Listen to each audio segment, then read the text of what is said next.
अस्सलाम वालेकुम students, welcome to our educational channel Mohammad Imran official. Students, हमने 9th क्लास की जो बुक है मैथ की साइंस ग्रुप की वो स्टार्ट की हुई है। आज हमारा टॉपिक है एक्सरसाइज 1.2। लास्ट वीडियो में आपको मैंने टाइप्स ऑफ मैट्रिक्स हैं वो बताई थी और अब इस एक्सरसाइज के जो कुछ क्वेश्चन हैं वो उन्हीं टाइप्स से रिलेटेड हैं। तो स्टूडेंट स्टार्ट करते हैं एक्सरसाइज 1.2। इसका फर्स्ट क्वेश्चन है from the following matrices identify unit matrix. ये अब टाइप्स दी हुई हैं और आपने बताना है कि ये मैट्रिक्स किस टाइप से तल्लक रखती हैं। ये एमसीक्यूज में आपसे पूछा जाता है।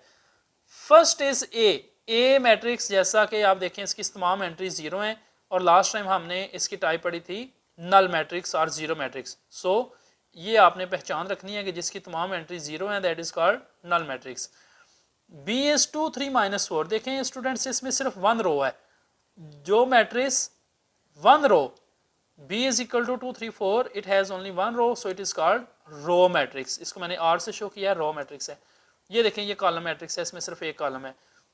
This is called identity matrix. जैसे आपने लास्ट टाइप पढ़ी थी मैट्रिक्स की, आइडेंटिटी मैट्रिक्स जिसकी डायगोनल एंट्रीज 1 है और बाकी तमाम 0 हैं, that is called identity matrix. It is also null matrix and F part is also column matrix. ये देखें C और F ये दोनों कॉलम मैट्रिक्स हैं और बाकी डेफिनेशन के लिहाज से आप इनकी पहचान कर सकते हैं।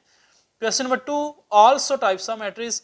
अब इसमें आपको 6 टाइप्स दी हुई हैं और आपसे ये पूछा है कि आप इन टाइप से रिलेटेड जो जो मैट्रिक्स हैं उनको आइडेंटिफाई करें। ये भी एमसीक्यूज के लिए बहुत इंपॉर्टेंट है। फर्स्ट इज रेक्टेंगुलर मैट्रिक्स और mean rectangular matrix. Rectangular matrix की डेफिनेशन आपने पढ़ी थी, the matrix that have unequal number of rows and column, यानी इनमें नंबर ऑफ रोज और नंबर ऑफ कॉलम इक्वल ना हो। देखें इसमें 2 रोज हैं और 3 कॉलम्स हैं, तो नंबर ऑफ रोज और कॉलम इक्वल नहीं है, so it is called rectangular matrix.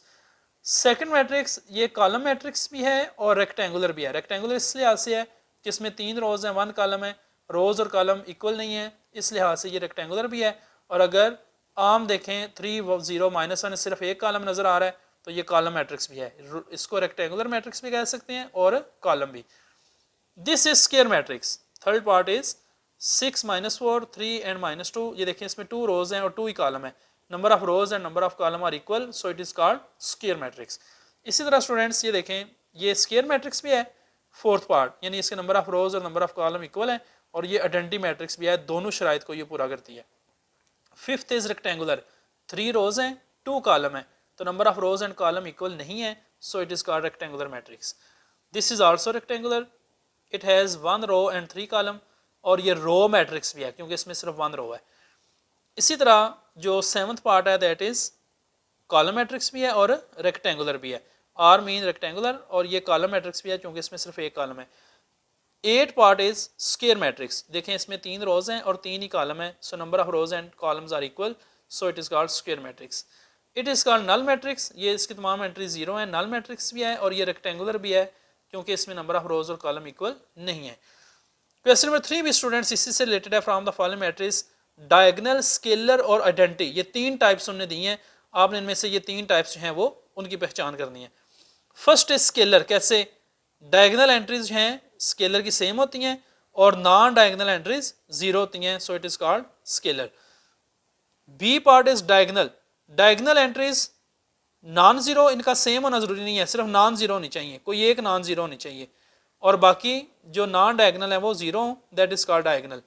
That is identity. Identity की पहचान ये है कि जो डायगोनल एंट्रीज हैं वो 1 होनी चाहिए और नॉन डायगोनल एंट्रीज 0 हों, दैट इज कॉल्ड आइडेंटिटी। और इसका दूसरा नाम है यूनिट मैट्रिक्स, इसको आई से शो करते हैं।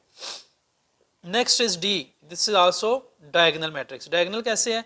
इसकी जो डायगोनल एंट्रीज हैं उनमें से कम एक नॉन जीरो होनी चाहिए और जो नॉन डायगोनल एंट्रीज हैं ये नॉन डायगोनल हैं, ये 0 हैं, so it is called diagonal. It is scalar. E part 5 - 3 answer 2 आता है, 0 और ये 1 + 1 भी 2 है, तो ये सेम है। ठीक है, स्केलर मैट्रिक्स में ये डायगोनल एंट्री सेम होती हैं और नॉन डायगोनल 0 होती हैं, so that is called scalar matrix. उसके बाद स्टूडेंट्स क्वेश्चन नंबर 4 देखें। क्वेश्चन नंबर 4 में आपने नेगेटिव, फाइंड द नेगेटिव। जितनी भी मैट्रिक्स दी हुई है ना इन सब की आपने साइन चेंज कर देनी है। जितनी भी आपको मैट्रिक्स दी हुई हैं, जिसके साथ प्लस है उसको माइनस कर दें, माइनस है जिसके साथ उसको प्लस कर दें, इनकी साइन चेंज कर दें, that will be your negative of matrix. Short में भी आता है MCQs में भी आता है। क्वेश्चन नंबर 5 और 6 का जो सोल्यूशन है वो मैं आपको दिखाता हूँ।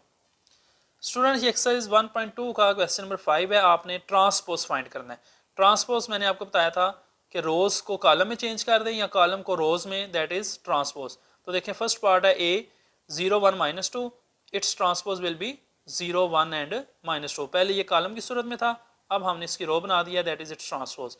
B part is 5 1 -6, it's transpose will be, ये रो है 5 1 -6, इसका हम कॉलम बना देंगे 5 1 और -6। सिमिलरली C पार्ट इज 1 2 2 -1 3 0, आप इसकी रोज को कॉलम में चेंज कर दें। ये देखें 1 2 रो थी, हमने इसका कॉलम बना दिया, 2 -1 रो थी, इसका कॉलम बना दिया, 3 0 रो थी, कॉलम बना दिया। ये बहुत सिंपल है। इस तरह आप D पार्ट भी देख सकते हैं और इसका transpose E part and last is F part. 1 2 3 4, ये 1 और 2 रो थी, ट्रांसपोज में इसका कॉलम बना दिया, 3 4 रो थी, ट्रांसपोज में इसका कॉलम बना दिया। तो ये शॉर्ट क्वेश्चन में बहुत ज़्यादा ये रिपीट होते हैं ट्रांसपोज वाले क्वेश्चन। कोई मैट्रिक्स आपको दी होती है, आपने उसका ट्रांसपोज लेना होता है। Last question of this exercise, verify that, ये भी शॉर्ट के लिए इंपॉर्टेंट है। A और B दिए हुए हैं और फर्स्ट पार्ट में उसने पूछा है कि प्रूव करें कि A ट्रांसपोज का अगर हम दोबारा ट्रांसपोज लें that should be equal to A।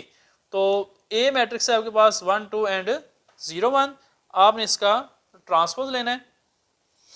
तो 1 2 0 1 ये कॉलम है, इसकी आपने 1 और 2 रो है, इसका आपने कॉलम बना देना है, और 0 1 भी रो है, इसका भी कॉलम बना देना है। अब A का ट्रांसपोज लेने के बाद आपने इसका दोबारा ट्रांसपोज लेना है। A ट्रांसपोज का जो आंसर आया ना उसका आपने दोबारा ट्रांसपोज लेना है। दोबारा ट्रांसपोज लेंगे तो फिर तरतीब चेंज होगी। ये 1 0 रो है, कॉलम बन जाएगा, 2 1 रो है, ये भी कॉलम बन जाएगा। तो ये देखें A और A ट्रांसपोज का भी ट्रांसपोज ये दोनों सेम है, दैट इज इक्वल टू से A। यही आपने प्रूव करना था, यानी A मैट्रिक्स है, इसका ट्रांसपोज लें, फिर जो आंसर आएगा उसका दोबारा ट्रांसपोज लें, तो ये वापस A मैट्रिक्स के ही बराबर आ जाएगा। सो A ट्रांसपोज और इसका फिर ट्रांसपोज लें, that will be equal to A। इस तरह से आप इसको प्रूव कर सकते हैं। इसी तरह B भी है, B मैट्रिक्स है, इसका पहले ट्रांसपोज लें, जो आंसर आएगा उसका दोबारा ट्रांसपोज लेने से दोबारा आंसर B मैट्रिक्स के बराबर आ जाएगा। इसको आप इस तरीके से प्रूव कर सकते हैं। ये एक्सरसाइज भी शॉर्ट क्वेश्चन के लिए इंपॉर्टेंट है। टाइप्स ऑफ मैट्रिक्स आप ध्यान से रिवाइज करें, टाइप्स ऑफ मैट्रिक्स से रिलेटेड आपसे पूछा जाएगा। और ये क्वेश्चन 5 और 6 जो हैं ट्रांसपोज के हवाले से, ये भी शॉर्ट के लिए इंपॉर्टेंट है, तो इनकी अच्छे तरीके से प्रैक्टिस करें। आसानी के साथ आपके शॉर्ट क्वेश्चन इनमें से जो आएंगे वो सॉल्व हो जाएंगे। Thank you.